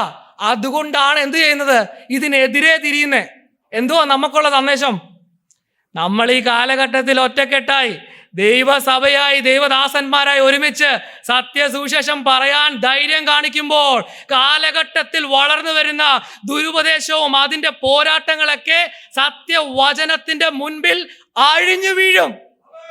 ജനം സത്യം കേൾക്കും, അവർ സ്വാതന്ത്ര്യം പ്രാപിക്കും. അതിനുവേണ്ടി നമ്മൾ ധൈര്യത്തോടെ എഴുന്നേൽക്കണം. ക്രിസ്തുവിന്റെ പരിജ്ഞാനത്തിനെതിരെ പൊങ്ങുന്നതിനെ ഇടിച്ചു കളയുമെന്ന്. അതെങ്ങനെ ഇടിക്കുന്നേ? Let us proclaim the truth. സത്യം പ്രസംഗിച്ച് സത്യത്തിന് വേണ്ടി നിൽക്കാൻ തയ്യാറാകണം. എന്തോ നമ്മളിവിടെ കാണുന്നേ? ആടിനെയും മേയിച്ച് അത്തിപ്പഴവും പറക്കി നടന്ന ആ വ്യക്തിയെ ദൈവം പിടിച്ചിട്ട് പറഞ്ഞ് പ്രവചിക്കാൻ. എനിക്കറിഞ്ഞുകൂടാ ആമോസിന്റെ അപ്പത്തെ മനോഭാവം എനിക്കറിയത്തില്ല. ഞാൻ അങ്ങ് ഊഹിക്കുക. ആവേശത്തോടായിരിക്കാം. കാരണം ആരെ വിളിച്ച്? യഹോവ വിളിച്ചെന്നുള്ള ആവേശത്തിൽ ചെന്ന് കയറിയപ്പോ എന്താ കിട്ടിയേ? എന്നെ സ്വീകരിക്കാൻ പോകുന്നത്. എനിക്ക് ഇന്ന് ആദ്യത്തെ പ്രസംഗം ബേഥേലിൽ, ഇന്ന് നമ്മുടെ വൈകിട്ട് ശുശ്രൂഷിക്കുന്നത് ആമോസ് ആണ്. യഹൂദയിൽ നിന്ന് വന്നിരിക്കുന്നതാണ്. വളരെ നാളുകൾ ബേഥേലിൽ നിന്ന് ഓടിച്ചു. ഗിൽഗാലിലോ? അടുത്ത സ്ഥലം പ്രധാനം ഗിൽഗാല. ഗിൽഗാലിൽ ചിലപ്പോൾ അവസരം, ഗിൽഗാലിൽ ഞങ്ങൾക്ക് അവസരം അനുകൂലമായിട്ട് നിൽക്കുന്നവരാ. ഗിൽഗാലിൽ ചെന്നപ്പോഴോ ഇതെല്ലാം രാജാവിൻ്റെ ആൾക്കാരാ, രാജാവിൻ്റെ പണം പറ്റി പ്രവചിക്കുന്നവരാ. രാജാവിനെതിരെ, അവിടുത്തെ ആത്മീയതയ്ക്കെതിരെ പ്രസംഗിച്ചാൽ പിന്നെ എന്തോ ഇല്ല, ഒറ്റപ്പെടല, അവസരമില്ല, നിർത്തിയിട്ട് പൊക്കോളാനാ പറയുന്നത്. അങ്ങനെയാണെങ്കിൽ നമുക്ക് ഒരു 3 കാര്യം ഈ ആമോസിൻ്റെ ലൈഫിൽ നിന്ന് പഠിക്കാനുണ്ട്. 3 കാര്യം എന്ന് പറയുമ്പം, ദൈവം, നമ്മളെല്ലാവരും വിശ്വസിക്കുന്ന കർത്താവ് നമ്മളെ പ്രത്യേകമായി ഈ കാലഘട്ടത്തിന് വേണ്ടി തിരഞ്ഞെടുത്തത്, അതിനകത്തിൽ ഒരു സംശയമില്ല. We are different from all others. ദൈവത്തിന് പ്രത്യേകമായ ഒരു ദൗത്യമുണ്ട്, ദൈവസഭയെ ഒന്നിച്ച് കൂട്ടിയതിനൊരു ദൗത്യമുണ്ട്. നമുക്കെതിരെ എതിർപ്പുകൾ ഉണ്ടാകും. ഉണ്ടായിട്ടില്ലേ? ഉണ്ടായിട്ടുണ്ട്. ടഫ് ബാറ്റിൽസ് ഫേസ് ചെയ്തവരുണ്ട്. ഇനി കുറയാൻ പോകുന്നല്ല സന്ദേശം, ഇനിയും ഉണ്ടാകും. ഇവിടുത്തെ ദേവദാസന്മാർക്കെതിരെ, ഇവിടെയുള്ള ദൈവമക്കൾക്കെതിരെ ഉണ്ടാകും. പക്ഷെങ്കിൽ എന്താ നമ്മളെ മുന്നോട്ട് നയിക്കുന്ന അറിയാമോ? ഞാനൊരു 3 കാര്യം ആമോസിന്റെ ജീവിതത്തിൽ നിന്ന് പറഞ്ഞ് ക്ലോസ് ചെയ്യാം, സമയം മുന്നോട്ട് പോകുന്നല്ലോ. നമുക്ക് നോക്കാം. ലുക്ക് അറ്റ് വേഴ്സ് 14, 14 വാക്യം നോക്കാമോ? അതിന് ആമോസ് അമസ്യാവോട്, ഞാൻ പ്രവാചകനല്ല, പ്രവാചക ശിഷ്യനുമല്ല, ഇടയനും കാട്ടത്തിപ്പഴം പെറുക്കുന്നവനും അത്രേ. ഞാൻ പറയുന്ന 3 കാര്യം എന്ന് പറഞ്ഞാൽ, ഇങ്ങനെ ഒരു പ്രതികൂലം ഉണ്ടാകുമ്പോൾ നമ്മുടെ ഉള്ളിൽ ഉറച്ച ബോധ്യം ഉണ്ടാകണം. We should be very determined. ഏതൊക്കെ മേഖലയിലാണ് ഇവിടെ നമ്മൾ ശ്രദ്ധിക്കുന്നത് എന്ന് പറഞ്ഞാൽ, ഈ പ്രവാചകന്റെ മറുപടിയിൽ തൻ്റെ ഉറച്ച ബോധ്യം, കൺവിക്ഷൻ നമുക്ക് കാണാൻ പറ്റും. ഒന്നാമതായിട്ട് താൻ പറയും, ഞാൻ ആരല്ല, പ്രവാചകനല്ലേ. ആമോസിന്റെ പ്രവചനാവസ്ഥ അല്ലേ? പക്ഷെ ആമോസ് പറയാൻ എന്തുവാ, പ്രവാചകനല്ല. എന്താ അങ്ങനെ പറയാൻ കാരണം? ആ വാക്യം മാത്രം എടുത്താൽ ചിലപ്പോൾ കൺഫ്യൂഷൻ ആവും. ആ വാക്യം മാത്രം എടുക്കാതെ മുമ്പിൽ അമസ്യാവ് എന്തുവാ പറഞ്ഞേ, നീ എവിടെ പോയി പ്രവചിക്ക്, നിന്റെ സ്ഥലത്ത് പോയി പ്രസംഗിച്ച് അവിടെ ആഹാരം കഴിച്ചോ. അപ്പോൾ മറുപടിയായിട്ട് പറയാം, ഞാൻ ആരല്ല എന്ന് പറഞ്ഞാൽ, ഞാൻ നീ പറയുന്ന പോലത്തെ, I am not a professional prophet എന്ന് പറഞ്ഞാൽ, സാധാരണയായിട്ട് നീ കണ്ടിരിക്കുന്ന പ്രവാചകന്മാർ വന്ന് പ്രവചിച്ച് കാശും കൊണ്ട് പോവും. അതല്ല ഞാൻ വന്ന എന്തിനാ, ദൈവം എന്നെ പിടിച്ചത് കൊണ്ട്. അതാണ് അടുത്ത ഭാഗത്ത് പറഞ്ഞിരിക്കുന്നത്, ഞാൻ ആടുകളെ മേയിച്ചുകൊണ്ടിരുന്നപ്പോ യഹോവ എന്നെ പിടിച്ചു എന്ന് പറഞ്ഞാൽ, ആമോസ് പറയാ, അമസ്യാവേ, എടോ ദർശക എന്നൊക്കെ വിളിച്ച അമസ്യാവിനോട് പറയാ, ഞാൻ പ്രവാചകനായത് പൈസ ഉണ്ടാക്കാനല്ല, ഞാൻ യഹൂദയിൽ നിന്ന് ഇവിടെ വന്നത് കൂടുതൽ പൈസ കിട്ടുമെന്നോർത്തിട്ടും അല്ല, അതിനല്ല വന്നത്. ഇവിടെ പറയാ, ഞാനൊരു ഇടയനായിരുന്നു, അത്തിപ്പഴമൊക്കെ പറക്കിക്കൊണ്ട് നിന്നതാ, എനിക്ക് എൻ്റെ സാമ്പത്തികമൊക്കെ നേടാനുള്ള സാഹചര്യം ഉണ്ടായിരുന്നു. പക്ഷെ ആരെന്നെ വിളിച്ചു, യഹോവ എന്നെ പിടിച്ചു. ഞാൻ ആദ്യമായിട്ട് പറയുന്ന കാര്യം എന്താ അറിയോ, ഇങ്ങനെയുള്ള ഒരു കാലഘട്ടത്തിൽ ദൈവമക്കൾക്ക്, ദൈവദാസന്മാർക്ക് ഉണ്ടാകേണ്ട കൺവിക്ഷൻ, എന്നെ ആര് വിളിച്ചതാ, ദൈവം എന്നെ വിളിച്ചു എന്നുള്ളൊരു ബോധ്യം. ദേവദാസന്മാർ ശുശ്രൂഷയ്ക്ക് ഇറങ്ങിയത് മാത്രമല്ല, നമ്മളെ എല്ലാവരെയും ആര് വിളിച്ചതാ? പൗലോസ് പറയാ, പാപിയിൽ പ്രധാനിയായിരുന്ന എന്നെ ദൈവം വിശ്വസ്തനെന്നെണ്ണി ശുശ്രൂഷ ഏൽപ്പിച്ചു. യേശു കർത്താവ് പറയാ, നിങ്ങൾ എന്നെ തിരഞ്ഞെടുത്തതല്ല, ഞാൻ നിങ്ങളെ തിരഞ്ഞെടുത്തതാ. നമ്മളെ ഒരുമിച്ച് ഇവിടെ ഒരു ദൈവസഭയായി കൂട്ടിയതാരാ? അയ്യോ, നമ്മുടെ സ്വന്തം ഇഷ്ടപ്രകാരമാണോ? അല്ല, ദൈവമാണ് നമ്മളെ വിളിച്ചതെങ്കിൽ എന്താ ദൈവം നമ്മളിൽ നിന്ന് പ്രതീക്ഷിക്കുന്നേ? ഒരുമിച്ച് സമൂഹത്തിൽ അല്ലെങ്കിൽ കാലഘട്ടത്തിൽ ഉയർന്നു വരുന്ന തിന്മയ്ക്കെതിരെ, ആത്മീയതയുടെ പേരിൽ വരുന്ന കച്ചവടങ്ങൾക്കെതിരെ നമ്മൾ ഒരുമിച്ച് നിൽക്കണം. ഹല്ലേലൂയ. ആ വാക്യം ഒന്നുകൂടെ വായിക്കാമോ? അതിന് ആമോസ് അമസ്യാവോട്, ഞാൻ പ്രവാചകനല്ല, പ്രവാചക ശിഷ്യനുമല്ല, ഇടയനും കാട്ടത്തിപ്പഴം പെറുക്കുന്നവനും അത്രേ. ഞാൻ ആടിനെ മേയിച്ചുകൊണ്ടിരുന്നപ്പോൾ കർത്താവ് എന്നെ, യഹോവ എന്നെ പിടിച്ചു. The Lord took me when I was taking care of the sheep എന്ന് പറഞ്ഞാൽ, ദൈവം എന്നെ തിരഞ്ഞെടുത്തതാന്നുള്ള ഒരു ബോധ്യം ഒന്നാമതായിട്ടുണ്ടാവണം. ഞാൻ യാദൃശികമായിട്ട് ഇവിടെ വന്ന് കയറിയതല്ല, ഞാൻ എൻ്റെ കഴിവ് കൊണ്ട് കയറിയതുമല്ല. എന്നെ ആര് തിരഞ്ഞെടുത്ത? ആ ബോധ്യമുള്ളവർ ഇവിടെ ഉണ്ടോ? എന്നെ കർത്താവായി ദൈവസഭയുടെ ഭാഗമാക്കിയെന്ന് ബോധ്യമുള്ളവർ ദൈവത്തെ സ്തുതിച്ചേ. പൗലോസ് പറയാ, ശരീരം ഒന്നും അവയവങ്ങൾ പലതും ദൈവം തൻ്റെ ഇഷ്ടപ്രകാരം ഒന്നിച്ചു കൂട്ടിയത്. ഞാനല്ല ഇത് തിരഞ്ഞെടുപ്പ് നടത്തിയത്. ദൈവം എന്നെ തൻ്റെ കരുണയാൽ തിരഞ്ഞെടുത്തെങ്കിൽ don't misuse the gracious call. ദൈവം കൃപയാൽ നൽകിയ വിളിയെ നമ്മൾ അവഗണിച്ച് കളയരുത്. ആ ഉറച്ച ബോധ്യം നമുക്കുണ്ടായിരിക്കണം. രണ്ടാമതായിട്ട് ലുക്ക് അറ്റ് വേഴ്സ് 15, 15-ാം വാക്യത്തിന്റെ 2-ാം ഭാഗം. The Lord said to me. ആ ഭാഗം ഒന്ന് വായിക്കാമോ? യഹോവ എന്നോട് കൽപ്പിച്ച് ഉത്തരം പറഞ്ഞു എന്ന് പറയാമോ? വായിക്കാമോ? ഞാൻ ആടുകളെ നോക്കിക്കൊണ്ടിരിക്കുമ്പോൾ യഹോവ എന്നെ പിടിച്ചു. നീ ചെന്ന് എൻ്റെ ജനമായ ഇസ്രായേലിനോട് പ്രവചിക്ക എന്ന് യഹോവ എന്നോട് കൽപ്പിച്ചു എന്നുത്തരം പറഞ്ഞു. അടുത്ത വാക്യം. ആകയാൽ നീ യഹോവയുടെ വചനം കേൾക്ക. ഇസ്രായേലിനെ കുറിച്ച് പ്രവചിക്കരുത്. ഇസഹാഗ്രഹത്തിന് നിന്റെ വചനം പൊഴിക്കരുത് എന്ന് നീ പറയുന്നുവല്ലോ. ഒന്നാമതായിട്ട് ഞാൻ പറഞ്ഞത് കോളിംഗ് ആണ്. ദൈവത്തിന്റെ വിളിയെ നമ്മൾ നിസ്സാരമായി കാണുന്നത്. രണ്ടാമതായിട്ട് ഇവിടെ പറയുന്നത്, ഈ പ്രവാചകൻ ആമോസ് അവിടുത്തെ പുരോഹിതനോട് പറയാ, എന്നെ വിളിച്ചവൻ എന്തുവാ പറഞ്ഞേ? ഗോ ആൻഡ് പ്രൊഫസൈ, പോയി പ്രവചിക്ക്. പക്ഷെ നീ എന്തുവാ പറയുന്നേ? ആ 2 കാര്യം നിങ്ങളവിടെ കണ്ടോ വാക്യത്തിൽ? എന്നെ വിളിച്ചപ്പോൾ എന്നോട് യഹോവയായ ദൈവം പറയാ, പോയി പ്രവചിക്ക്. പക്ഷെ ഞാൻ പ്രവചിക്കാൻ വന്നപ്പോൾ നീ പറയാ പ്രവചിക്കരുതെന്ന്. ഞാൻ ഏതനുസരിക്കും? Second thing is the obedience to your call. ദൈവം നൽകുന്ന വിളിയോടുള്ള നമ്മുടെ അനുസരണം എങ്ങനെ ഇരിക്കുന്നു എന്നുള്ളതാണ്. പ്രവാചകൻ പറയും, ഞാൻ എങ്ങനെ അനുസരിക്കാതിരിക്കും?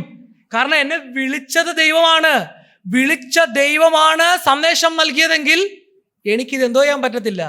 I cannot disobey. ദൈവത്തെ അനുസരിക്കാതിരിക്കാൻ എനിക്ക് പറ്റത്തില്ല. പൗലോസിന്റെ വാക്കിൽ പറഞ്ഞാൽ, സ്വർഗീയ ദർശനത്തിന് അനുസരണക്കേട് കാണിക്കാൻ എനിക്ക് പറ്റത്തില്ല. ദൈവസഭയ്ക്ക് എന്തോ ഉണ്ട്? ഒരു ദർശനമുണ്ട്, ദൈവം നൽകിയ ഒരു സന്ദേശമുണ്ട്.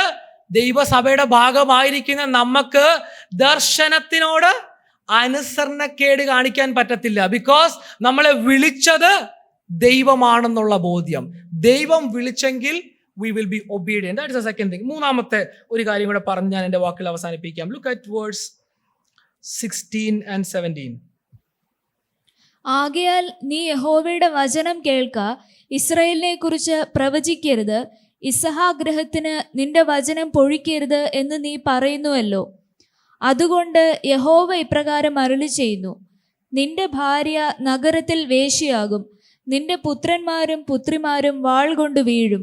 നിന്റെ ദേശം അളവ് നൂൽ കൊണ്ട് വിഭാഗിക്കപ്പെടും. നീയോ ഒരു അശുദ്ധ ദേശത്ത് വെച്ച് മരിക്കും.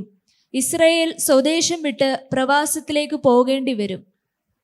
ഞാൻ ഈ വാക്യങ്ങളുടെ ഡീറ്റെയിൽ എക്സ്പ്ലനേഷൻ കടക്കുന്നില്ല, സമയം മുന്നോട്ട് പോകുന്നു. ഞാൻ അതിൻ്റെ ആ സന്ദേശത്തോട് ചേർന്ന് നിൽക്കുന്ന കാര്യം മാത്രം പറയാം. ഇവിടെ നിങ്ങൾ ശ്രദ്ധിക്കണമേ, പ്രവാചകൻ മറ്റൊരു രാജ്യത്ത് നിന്ന് ഇസ്രായേൽ വന്ന് പ്രവചിച്ചു.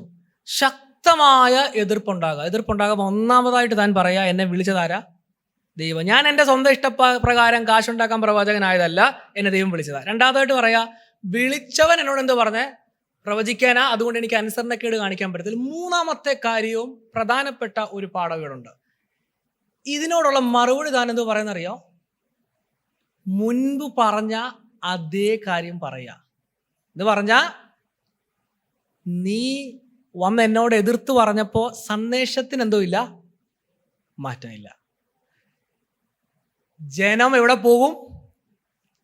പ്രവാസത്തിലേക്ക് പോകുമെന്ന് തന്നെ ആവർത്തിച്ചു പറയാ. എന്ന് പറഞ്ഞാൽ ദ തേർഡ് തിങ് ഈസ് ദൈവത്തിൻ്റെ വചനത്തിലുള്ള ഉറപ്പാണ്. The surety of his word. ദൈവവചനത്തിൽ ഉറപ്പുണ്ടായിരുന്നു. ആർക്ക്? ആമോസിന്. പ്രഷർ കൂടിയപ്പോൾ അയ്യോ എല്ലാവരോടും എന്നെ വളർന്ന് ചോദിക്കും, ഞാൻ പിന്നെ എന്തോ പറയാനാ? ഇന്ന സ്ഥലത്ത് പ്രസംഗിക്കാൻ വിളിച്ചു, അവിടെ പിന്നെ ഞാൻ എന്നാ പറയാനാ? നമ്മുടെ ആൾക്കാരുടെ കൂടുമ്പോൾ നമുക്ക് ഇതൊക്കെ പറയാൻ പറ്റുമോ? ബിക്കോസ് നമുക്കതിൽ ഉറപ്പില്ലാതെ പോവാ. ഞാൻ താഴ്മയോടെ ദൈവമക്കളോട് ചോദിക്കട്ടെ, പ്രത്യേകിച്ച് ഇവിടെ കൂടുന്ന ദൈവമക്കളോട് ചോദിക്കട്ടെ, ദൈവസഭയിൽ കേൾക്കുന്ന സന്ദേശം കർത്താവിൻ്റെ വചനമാണെന്ന് ഉറപ്പ് നമുക്കുണ്ടോ? അയ്യോ, ഞാൻ ഓർത്ത് എല്ലാവരും കൈവെക്കുന്ന. ആഹാ, എനിക്ക് തോന്നുന്നത് കുറച്ചു പേരുടെ ഉള്ളിലിരിക്കുന്ന വിചാരം ചിലപ്പോൾ ഇങ്ങനെ ആയിരിക്കും. നിങ്ങളാരും തെറ്റിദ്ധരിച്ചില്ലേ പറയാം. NLAGയുടെ പ്രസംഗവും അവിടുത്തെ പാട്ടും മറ്റിടത്തെ മിറക്കളും കൂടെ കൂടുമ്പോഴെന്തോ ആകുമെന്നൊരു ചിന്തയുള്ളവരുണ്ട്. അതൊന്നും നല്ലതല്ല. the Lord is speaking in his church. ദൈവം വചനത്തിൽ കൂടെ ദൈവസഭയോട് സംസാരിക്കുമ്പോൾ അതിൽ ഉറപ്പുണ്ടോ?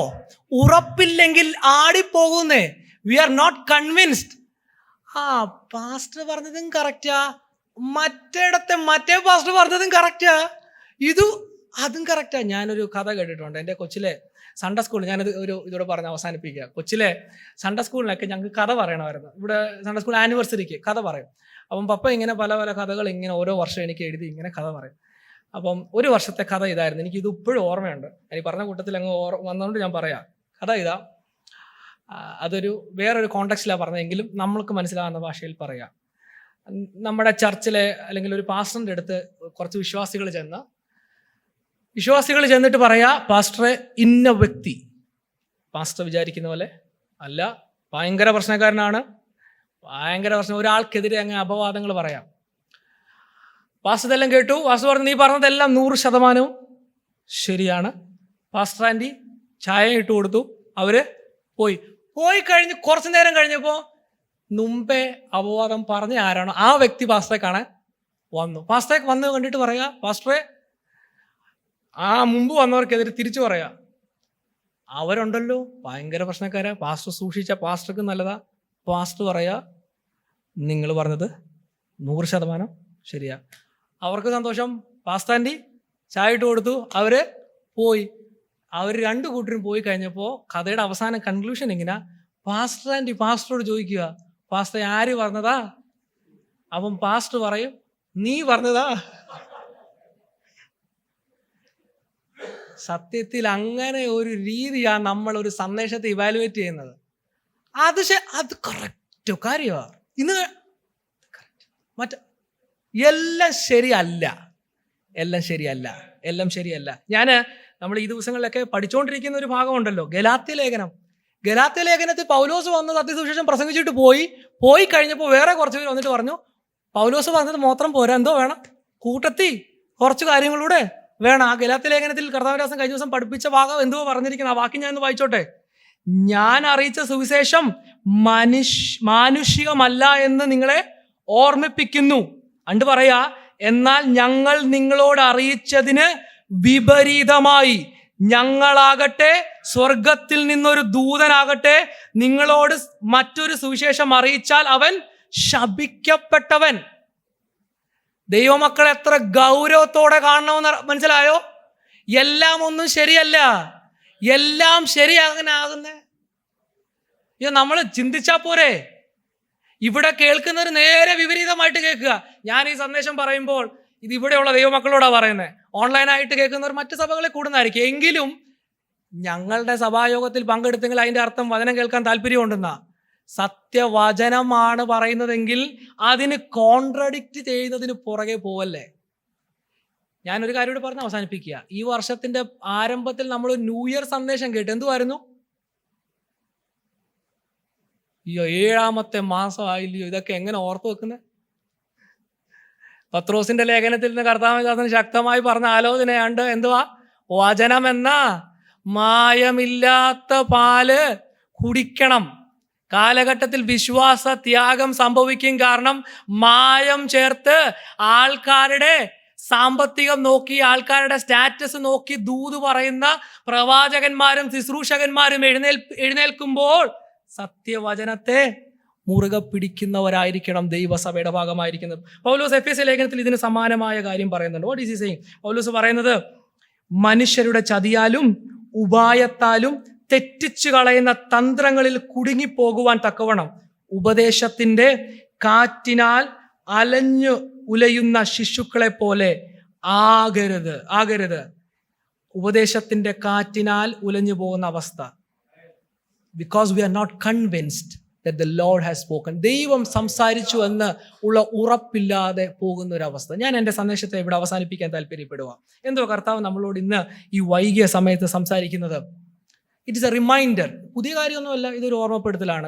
ദൈവസഭയെ തിരഞ്ഞെടുത്തിരിക്കുന്നത് കാലഘട്ടത്തിൽ വ്യത്യസ്തമായ ഒരു ശബ്ദമായി മാറാൻ വേണ്ടിയാണ്. ഇവിടെ വർദ്ധിച്ചു വരുന്ന കപട ആത്മീയതയ്ക്കെതിരെയും സാമ്പത്തിക നേട്ടം നോക്കിയുള്ള മതത്തിന്റെ പ്രചാരണങ്ങൾക്കെതിരെയൊക്കെ സത്യ സുവിശേഷത്തെ യഥാർത്ഥമായി പ്രസംഗിക്കുവാൻ, അതിനോട് ചേർന്ന് നിൽക്കുവാൻ, അതിനുവേണ്ടി നിൽക്കാനാണ് കർത്താവ് നമ്മളെ തിരഞ്ഞെടുക്കുന്നത്. Will you stand up for that kind of A task? കർത്താവ്, ഞാൻ കർത്താവിന് വേണ്ടി നിൽക്കാം. ഈ കാലഘട്ടത്തിൽ ശരിയാ, പല കാര്യങ്ങൾ കേൾക്കുന്നുണ്ട്, അതൊന്നും ശരിയല്ല, ഞാൻ സത്യത്തിന് വേണ്ടി നിൽക്കാമെന്ന് ഒരു ബോധ്യം ആർക്കെങ്കിലും ഉണ്ടാകുന്നെങ്കിൽ the lord is looking at you. ഇതിന് ഭയങ്കര പ്രസംഗിക്കാൻ കഴിവുള്ള ആളെയൊന്നുമല്ല വേണ്ടേ. Not at all. ഇവിടെ ഞാൻ പറഞ്ഞ ആമോസിന്റെ കാര്യം പറഞ്ഞു. ആമോസ് എന്തുവാ ചെയ്തുകൊണ്ടിരുന്നത്? പ്രസംഗിച്ച് നടന്ന ആളല്ല. He didn't have the qualification two B A prophet. പക്ഷെ ദൈവത്തിന് വേണ്ടി താൻ നിൽക്കാൻ തയ്യാറായി. നമുക്ക് അപ്രീസിയേഷൻ അല്ല കിട്ടാൻ പോകുന്നത്. പ്രസംഗം കഴിയുമ്പോൾ നല്ല ദൂതായിരുന്നു നല്ല കേൾക്കാൻ പോകുന്നത്, നിർത്തിയിട്ട് പൊക്കോളാനുള്ള ദൂതായിരിക്കും കേൾക്കുന്നത്. പക്ഷെ സ്റ്റിൽ ഞാൻ നിൽക്കാം. കർത്താവ് ദൈവസഭയിൽ കൂടെ സംസാരിക്കുന്നു എന്നുള്ള ബോധ്യം എനിക്കുണ്ട്. നമുക്കൊരു നിമിഷം കണ്ണുകൾ ദൈവസഭയിൽ അടയ്ക്കാം. Will you pray with me?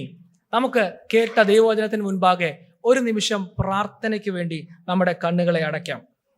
എത്ര പേര് പറയും, കർത്താവേ, ഈ കാലഘട്ടത്തിൽ വർദ്ധിച്ചു വരുന്ന ഈ ആത്മീയത എന്ന് പറഞ്ഞ് നടത്തുന്ന പല പ്രകടനം കണ്ട് മടുത്തു എന്ന് പറയുന്ന ഒരു കൂട്ടത്തിലുണ്ടോ? കർത്താവേ, വചനത്തിന്റെ ഒരു യഥാർത്ഥ വിശ്വസ്ത സ്റ്റ്യൂവർഡായി ഞാൻ നിൽക്കാമെന്ന് പറയുന്ന ഒരു കൂട്ടത്തിലുണ്ടോ? കാലഘട്ടത്തിൽ കോംപ്രമൈസ് ചെയ്യാതെ വചനത്തിന് വേണ്ടി നിൽക്കാം എന്ന് പറയുന്നവരെ ദൈവം നമ്മുടെ ഇടയിൽ നോക്കുന്നു. Lord take me. ആമോസിനെ യഹോവ എടുത്തു. കർത്താവേ, എന്നെ നീ എടുത്തോ. കാലഘട്ടത്തിൽ ദൈവത്തിന്റെ വാക്കായി വചനമായി നിൽപ്പാൻ എന്നെ എടുത്തോ എന്ന് പറയുന്ന സമർപ്പണമുള്ള ഒരു കൂട്ടത്തിലുണ്ടോ? ഇന്ന് പ്രഭാതത്തിൽ ദൈവം നമ്മുടെ ഉള്ളിൽ നിന്ന് കൺഫ്യൂഷനുകൾ എടുത്തു മാറ്റട്ടെ. കൺഫ്യൂഷൻ എന്ന് പറഞ്ഞാൽ ഇതാണോ ശരി, അതാണോ ശരി, ഞാൻ ആ സഭയിലാണോ പോണ്ടേ അതോ ഈ സഭയിലാണോ പോണ്ടേ? ദൈവത്തിന് ഇന്ന് പ്രഭാതത്തിൽ പറയാനുള്ളത്, ദൈവവചനത്തെ യഥാർത്ഥമായി പ്രസംഗിക്കുന്ന സഭയുടെ ഭാഗമായാണ് നിങ്ങൾ നിൽക്കേണ്ടത്. വ്യക്തികളെ നോക്കിയിട്ടല്ല, സത്യവചനത്തിന് വേണ്ടി നിൽപ്പാൻ തയ്യാറാകണം. ഇന്ന് പ്രഭാതത്തിൽ ദൈവത്തോട് പറയുമോ, കർത്താവേ, എന്നെ വിളിച്ചതിനായി നന്ദി. Thank you for calling me. ഞാൻ വഴിതെറ്റി അലഞ്ഞു നടന്നതാ, പക്ഷെ എന്നെ അങ്ങ് വിളിച്ചു. I was not worthy of your call. നിന്റെ വിളിക്ക് ഞാൻ യോഗ്യനായിരുന്നില്ല, അങ്ങനെ വിളിച്ചതിനായി നന്ദി എന്ന് പറയുന്നവരുണ്ടോ? ഇങ്ങനെയൊരു ദൈവസഭയുടെ ഭാഗമാക്കി എന്നെ തീർത്തതിനായി നന്ദി. ഇന്ന് പ്രഭാതത്തിൽ ഒരു തീരുമാനമെടുക്കുന്നവരുണ്ടോ? കർത്താവെ, അങ്ങനെ വിളിച്ചെങ്കിൽ എന്നെ വിളിച്ച ആ വിളിക്ക് വിശ്വസ്തത പുലർത്തുവാൻ ഐ വിൽ ഒബേ യു. എന്നെ വിളിച്ചവനെ ഞാൻ അനുസരിക്കുമെന്നുള്ള ഒരു കമ്മിറ്റ്മെന്റ്. ദൈവവചനത്തിന് വേണ്ടി, സത്യത്തിന് വേണ്ടി ഈ കാലഘട്ടത്തിൽ ദൈവസഭയോട് ചേർന്ന് നിൽക്കുമെന്ന് പറയുന്നവരെ തമ്പുരാൻ നോക്കുന്നു. ചിലരെ കർത്താവ് പൂർണ്ണമായ സുവിശേഷ വേലയ്ക്കായിരിക്കും വിളിക്കുന്നത്. മറ്റു ചിലരെ നിങ്ങൾ ആയിരിക്കുന്ന സ്ഥലങ്ങളിൽ കർത്താവിന്റെ സാക്ഷികളായി നിൽപ്പാൻ വേണ്ടിയാ. പഠിക്കുന്നവരെന്നെ കേൾക്കുന്നവരിൽ കാണും. കോളേജ് ആയിരിക്കാം, സ്കൂളായിരിക്കാം, ജോലി സ്ഥലമായിരിക്കാം, എവിടെ ആയിരുന്നാലും ദ ഗ്രേറ്റസ്റ്റ് പ്രൊഫഷൻ, ഏറ്റവും ഉന്നതമായ ജോലി ഒരു ദൈവ പൈതലിന്റെ കർത്താവിന്റെ ശബ്ദമായി നിൽക്കുന്നതാണെന്നുള്ള ബോധ്യം. wherever you are, ഏത് സാഹചര്യത്തിലായിരുന്നാലും കർത്താവെ, ഞാൻ വിശ്വസ്തയോടെ നിൽക്കാം. ദൈവം എന്നെ വിളിച്ചത് എനിക്ക് ഉറപ്പുണ്ട്. The Lord has called me, I know, and I'm sure that the Lord is speaking. Lord, I am ready. ഞാൻ സമർപ്പിക്കുന്നു എന്നെ തന്നെ. ഇംഗ്ലീഷിൽ ഒരു പാട്ട് നമുക്കറിയാവുന്ന ഒരു പാട്ടുണ്ട്, when he calls me I will answer. അവൻ എന്നെ വിളിക്കുമ്പോൾ ഞാൻ ഉത്തരം നൽകാം. എവിടെയാണെങ്കിലും, Lord, you take me anywhere, I will stand for